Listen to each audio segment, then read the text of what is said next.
আমরা তো দান সৎকা করি, সবাই প্রত্যেকেই করি।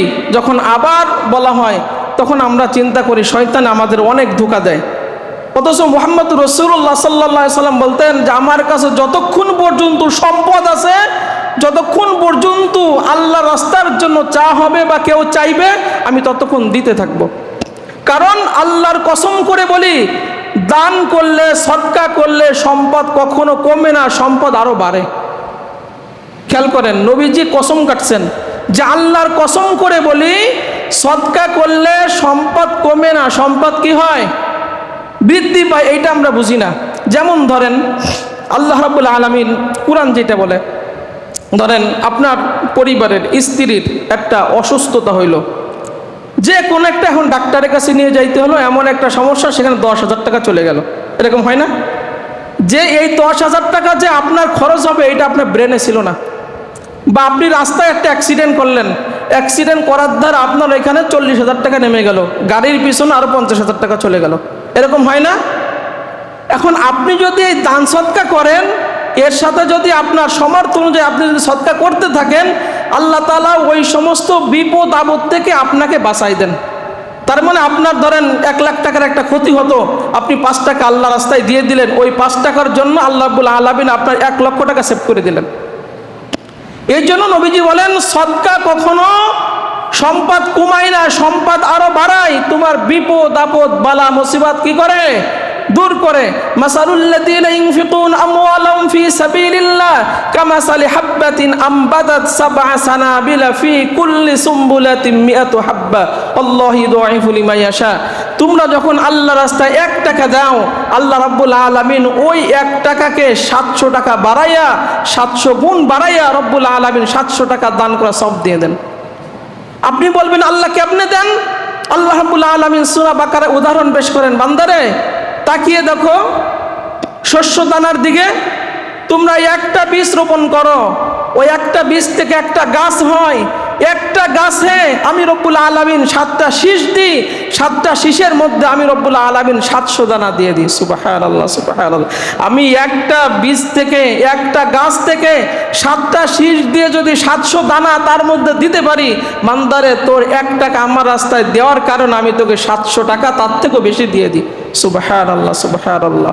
অতএব দিনে রাতে, প্রকাশ্যে গোপনে, যখনই তোমার সুযোগ থাকে তুমি আল্লাহ রাব্বুল আলামিনের রাস্তায় সদকা করতে থাকো। আখিরাতে সমস্ত ভয় আল্লাহ রাব্বুল আলামিন দূর করে দিবেন, সমস্ত ভয় দূর করে দিবেন। নবীজি বলেন 3টা অবস্থায় কেউ যদি মারা যায় নিঃসন্দেহে জান্নাতে যাবে। যার জীবনের শেষ কথা হবে লা ইলাহা ইল্লাল্লাহ, আল্লাহ তাআলা তার গুনাহ মাফ করে জান্নাত দিবেন। এরপরে নবীজি বলেন, যে ব্যক্তি রোজা অবস্থায় মারা যায় অথবা রোজা রাখার পরে মারা যায়, আল্লাহ তাআলা তাকে গুনাহ মাফ করে দিয়ে জান্নাত দিবেন। আর যে ব্যক্তি দান সদকা করার পরে মারা যায়, আল্লাহ রাব্বুল আলামিন তার জীবনে গুনাহ মাফ করে তাকেও জান্নাত দিয়ে দিবেন।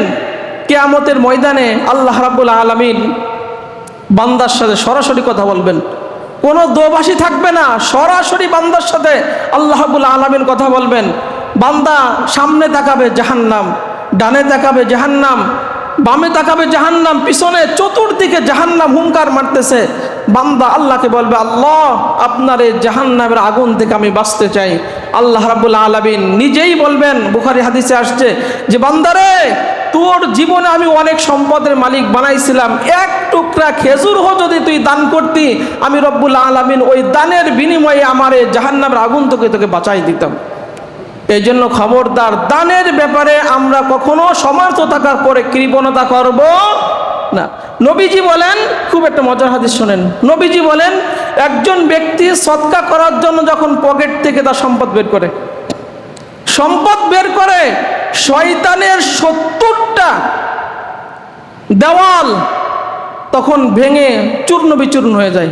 কারণ আপনি যখন আল্লাহর কাছে সদকা করতে যান, ওই যে আল্লাহ বিপদ আপদ দূর করে দেন, বালা মুসিবত দূর করে দেন, গুনাহ মাফ করে দেন, আপনাকে জান্নাত দিবেন, এই ওয়াদা করেন, আরশের নিচে আল্লাহ ছায়া দিবেন। শয়তান তো এটা চায় না। এই জন্য আল্লাহ রাস্তায় যখন সদকা করতে চায়, শয়তান 70টা দেওয়াল প্রাচীর সৃষ্টি করে বাধাগ্রস্ত করে।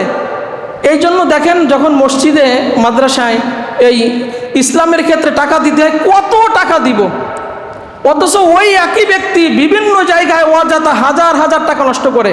মসজিদে যখন টাকা দেওয়ার কথা হয় তখন বলে আগে একবার দিছে, আর কতবার তুমি চাবা? কারণ শয়তান তাকে এমনভাবে বাধাগ্রস্ত করে, 5 টাকা যখন মসজিদে দেয় তার কাছে 5,000 টাকা দেখায়, 5,000 টাকা যদি দেয় তার কাছে 5 লক্ষ টাকা শয়তান তার চোখের সামনে দেখায়। কত টাকা দিচ্ছিস তুই? অথচ মার্কেটে বিভিন্ন জায়গায় বন্ধু বান্ধবদের আড্ডায় হাজার হাজার টাকা নষ্ট করে না মানুষ? বিড়ি সিগারেটে হাজার হাজার টাকা মানুষ নষ্ট করে না? করে, সেখানে কোনো সমস্যা নাই, কোনো কৈফিয়ত নাই। কিন্তু শয়তানের 70টা প্রাচীর সৃষ্টি করে তাকে বাধাগ্রস্ত করে, খবরদার তুই এই টাকা আল্লাহ রাস্তায় দিস না। এই জন্য নবীজি বলেন, যখন এক ব্যক্তি এই সম্পদ সদকা করার জন্য পকেট থেকে বের করে, শয়তানের 70টা দেওয়াল ভেঙে চূর্ণ বিচূর্ণ হয়ে যায়। এই জন্য আল্লাহ রাব্বুল আলামিন আমাদেরকে দান সদকা সামর্থ্য অনুযায়ী করার তৌফিক দান করুক। আমরা বলি আমিন। বাকি